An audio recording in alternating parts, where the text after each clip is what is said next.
السلام علیکم ورحمۃ اللہ وبرکاتہ۔ محترم سامعین، خواتین حضرات، اجالا چاندنی امید اسلامی چینل سے میں آپ کی خدمت میں پھر ویڈیو لے کر حاضر ہوا ہوں۔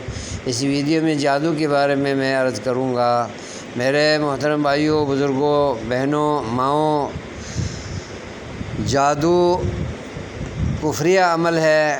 جادو کرنا، کرانا، سیکھنا اور سکھانا سب دین اسلام کے منافی ہے، کیونکہ اس کے برے اثرات ہوتے ہیں۔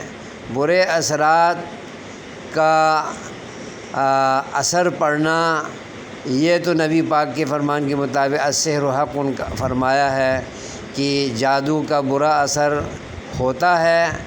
اسی وجہ سے جادو کو حرام قرار دیا گیا ہے اور جادو کرنے والے کو کافر قرار دیا گیا ہے، اور جادوگر کی سزا قتل ہے اور جان سے مار دینا ہے۔ لہذا کوئی مسلمان جادو سیکھنے، کرنے، کرانے کی جسارت نہ کرے۔